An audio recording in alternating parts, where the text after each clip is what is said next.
11 minutes. That's all it's been. No reply. And somehow, your brain has already written 3 different endings. They are mad at you. You said something wrong. They are leaving. What's fascinating isn't that you thought those things. It's how quickly you believed them. Because somewhere inside your mind, 2 variations of you are having an argument. One says, relax, they are probably just busy. The other has already started preparing for emotional disaster. And here's the strange part. The fearful version usually speaks first. Not because you are broken, because that's exactly what your brain was designed to do. The question is, why does it feel safer to expect the worst than to hope for the best? And why do some people spend their entire lives preparing for pain that never arrives? Imagine walking through a forest 10,000 years ago. Something moves in the grass. You have 2 choices, ignore it or assume it's dangerous. If you are wrong and you run away, you lose a few seconds. If you are wrong and you stay, you might lose everything. For thousands of generations, your brain learned a simple rule. When in doubt, choose survival. Psychologists call this negativity bias. Your brain gives bad news, VIP access. That's why one criticism can outweigh 10 compliments. It's why silence feels louder than reassurance. And it's why an unanswered text message can feel more convincing than 100 loving ones. Your brain isn't asking what's most likely, it's asking what's safest. Those are not the same question, and that changes everything. But evolution is only half the story. 2 people can experience the exact same silence and tell themselves completely different stories. One thinks they must be busy, the other thinks they don't want me anymore. Same reality, different prediction. Why? Because your brain isn't only shaped by danger, it's shaped by experience. If love felt unpredictable growing up, if criticism arrived without warning, if approval felt conditional, your brain learned something remarkably intelligent. Never be surprised. Expect disappointment before it arrives, because disappointment hurts less. When you believe you saw it coming, and slowly, catastrophe begins to feel like preparation. You don't become pessimistic, you become vigilant. People often call this overthinking, but overthinking is rarely about thinking too much. It's usually about protecting too much. Protecting your heart, protecting your identity, protecting yourself from a future that hasn't happened yet. And eventually, fear stops feeling uncomfortable. It starts feeling familiar. And familiar feels safe, even when it hurts. Here's where this gets complicated. Sometimes, expecting the worst actually helps us.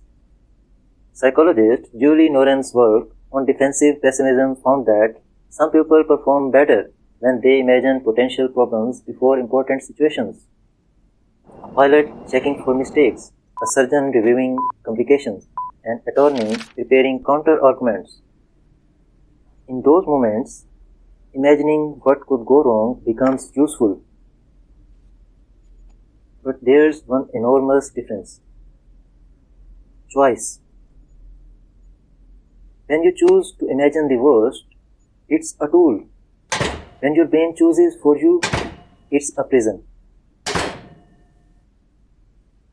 That's the line most people never notice. Preparation asks, what can I do? Catastrophizing asks, what terrible thing is waiting for me? One creates action, the other creates suffering. And suffering has strange habit. It convinces you that feeling bad now will protect you from feeling bad later.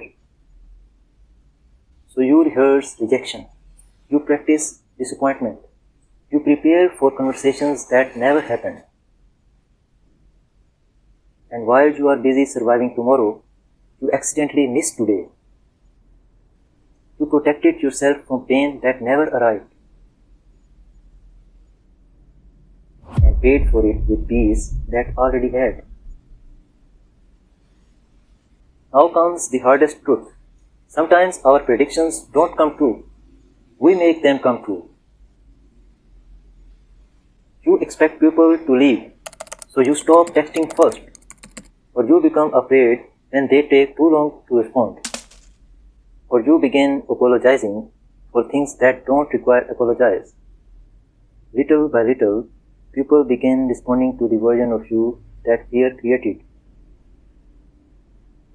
Eventually, someone pulls away, and your brain whispers, "See, I knew it." Not because you predicted reality, because your expectations quietly shaped it. Here's what that looks like. You cancel plans before they cancel on you. You leave relationships emotionally before they actually end. You never apply for the opportunity because rejection already feels inevitable. You lock doors that nobody was trying to walk through. Fear promised protection. Instead, it became architecture. And perhaps that's the cruelest part of catastrophizing. It doesn't just steal your peace. Sometimes it steals your possibilities. There's something I want you to notice. Your brain has never been trying to ruin your life. It's been trying to save it. That's why catastrophizing feels so convincing.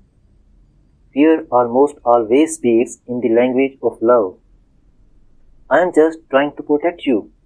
I am keeping you prepared. I am stopping you from getting hurt. The problem isn't protection. It's timing.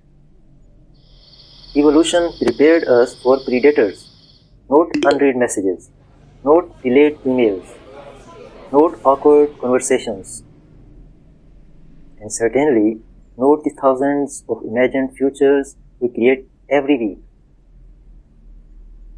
Your brain is using ancient software to solve modern problems, which means something remarkable is also true. Not every fearful thought deserves your trust, because thoughts are predictions, they are not prophecies. So here's a question worth asking yourself. What if expecting the worst isn't keeping you safe?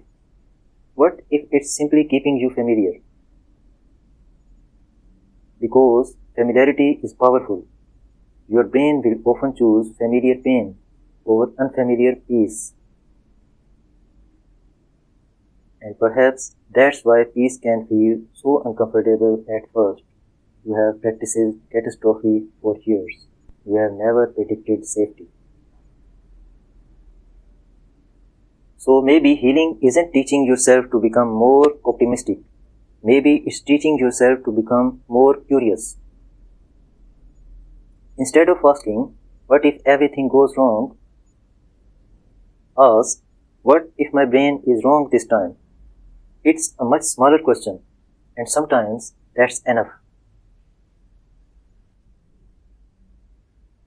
Before you leave this video, try something. Think about the last 3 things you were deeply worried about. The conversations, the disasters, the future your mind rehearsed over and over again. Now ask yourself one question. How many of them happened exactly the way you imagined? Most people are surprised by the answer. If yours is 0 or close to it, comment one word. None. Not for the algorithm, for yourself. Because sometimes the most important evidence you will ever collect is discovering how often your fear has lied to you. And if this video gave you something worth keeping, don't let it become another thought you forget tomorrow. Your brain has spent years preparing for disasters. Maybe it's time to spend a few minutes preparing for peace.